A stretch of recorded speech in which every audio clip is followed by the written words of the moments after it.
Namaskar friends, once again welcome to our channel Prashant Sir Official. Are your audit CAPA responses getting flagged by regulators or internal auditors, QA auditors, CQA auditors? If this is the case, don't worry, you are not alone. In today's video, we will uncover the 10 most common mistakes companies make when responding to audit findings, and more importantly, how you can avoid them. Whether you are in QA, QC, regulatory, IT, engineering or operations, this guide will help you improve your compliance level. So, stay tuned to strengthen your compliance game. Let's understand and fix these mistakes one by one with practical examples.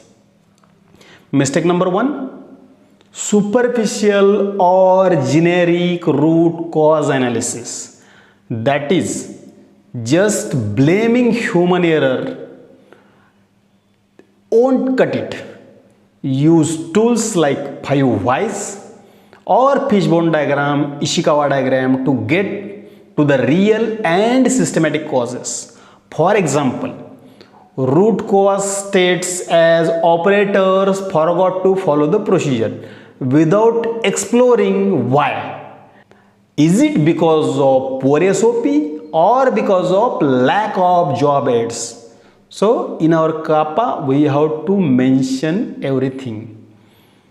Mistake number 2: incomplete or vague CAPA plans.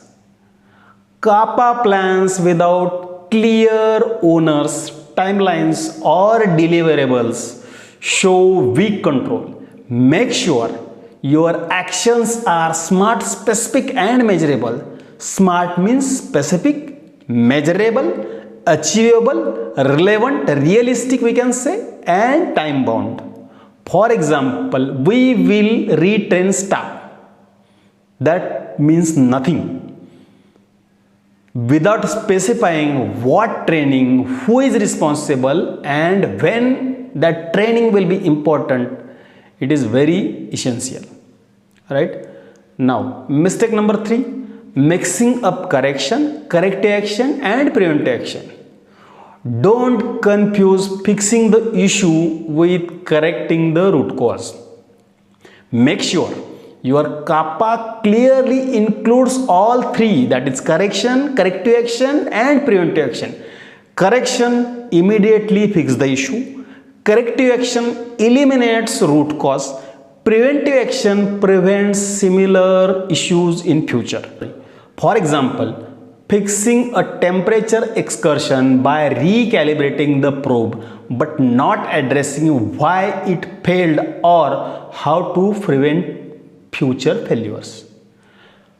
The correct response should be like this.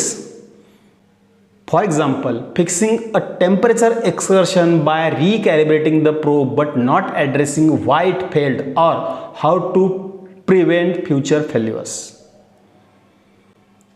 Our CAPA or response should include correction, that is, initiated the deviation and the affected temperature probe was immediately replaced with the new alternate probe.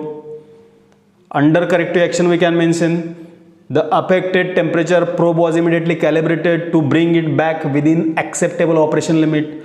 A functional test was performed post calibration to ensure accuracy. All temperature data recorded during the excursion period was assessed for the potential impact on the product quality. And after this, we can go for the preventive action. And preventive action will be a root cause investigation determined that the temperature probe drift out of calibration due to age-related sensor degradations. To prevent reoccurrence, a preventive maintenance schedule has been revised to include more frequent calibration checks for aging probes. Additionally, staff were retrained on recognizing early signs of probe failure. That should be a correct response. This is our correct response, which include correction, corrective action, preventive action clearly.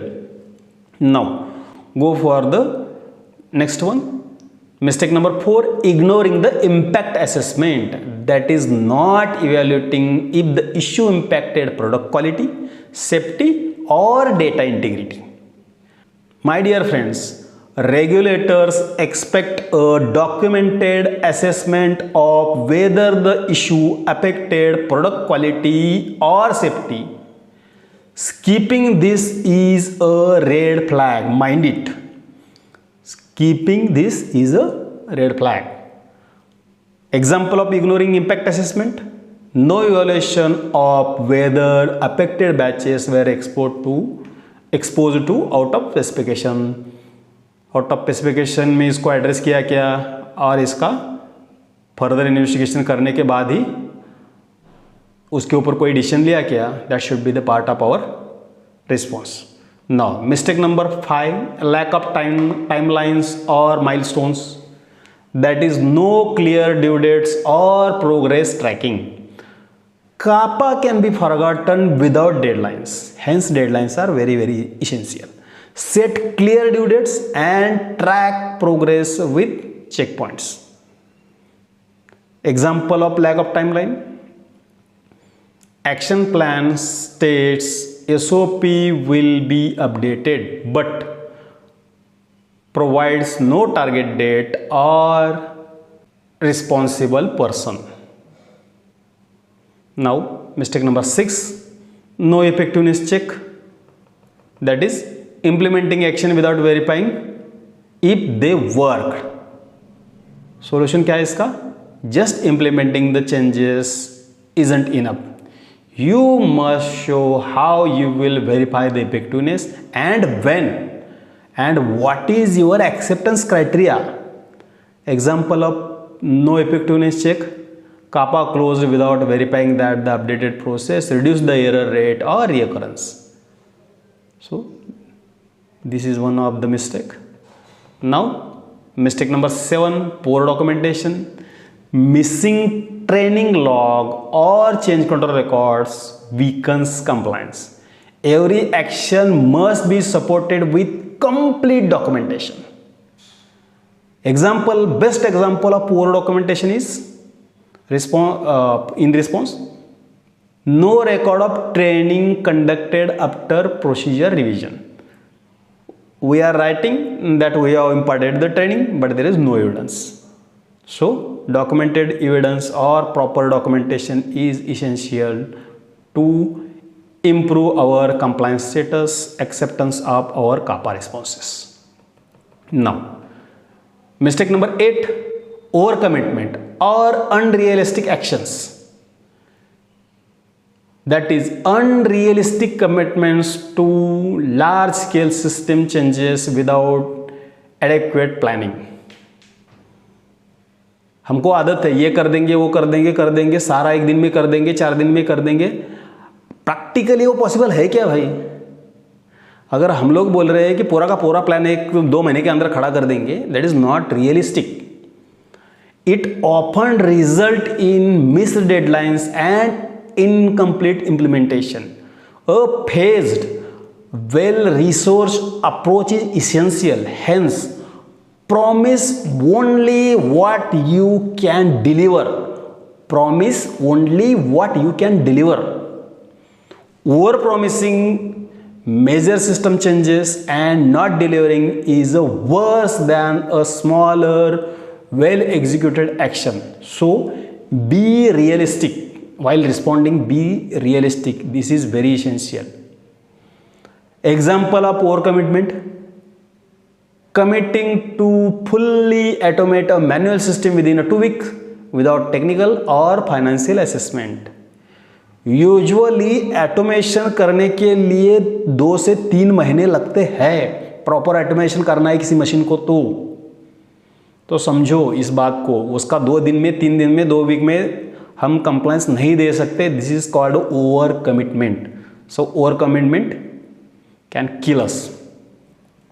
Now mistake number 9, ignoring similar और systemic issues, that is treating the observation as isolated. हमारे लिए बहुत आसान काम है, this is an isolated observation लिख के छोड़ देना, but that is not a correct approach.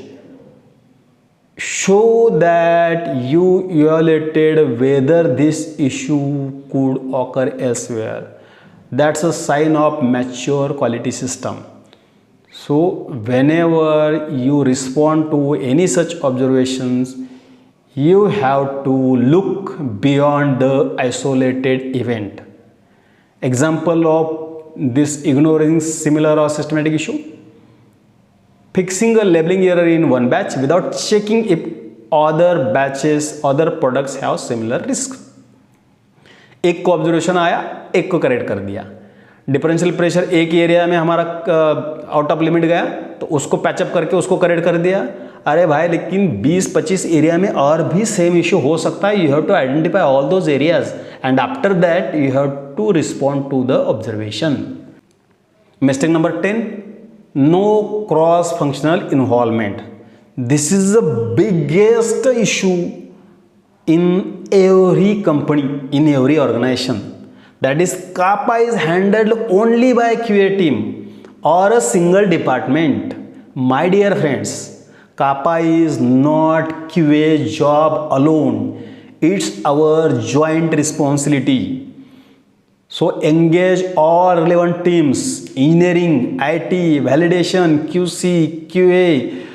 All cross-functional teams should be involved. Cross-functional input leads to stronger, more sustainable CAPAs. Let us understand with the example. For example, CAPA related to equipment breakdown, not involving engineering or maintenance, IT, production department. अगर equipment breakdown है तो हमें production, IT and engineering को involve करना होगा, क्योंकि it might be issue might be related to the engineering areas, it might be operational, it might be because of some PLC और HMI breakdowns और malfunctioning. So involving cross functional team is very essential. What we learn? Just look at this summary. A good CAPA response include deep, structured and factual root cause analysis. It include correction, immediate fix clearly described. It include corrective action, preventive action, address root cause and prevent reoccurrence. It include impact assessment, product and system-wide impact evaluation. It include realistic timelines, milestones, ownership, effectiveness check, define the method and timeline to confirm the success. It includes evidence for each and every CAPA, each and every response. You have to support with evidences. All actions supported with proper documentation help us to get early certification. Language should be clear, professional and avoid defensive tone. So friends, to wrap up, a strong CAPA response goes beyond quick fixes. It needs structured RCA, realistic actions, clear documentation and proof of effectiveness. Remember, compliance is not just a task, it's a mindset. Once again, I am repeating the sentence. Compliance is not just a task, it's a mindset.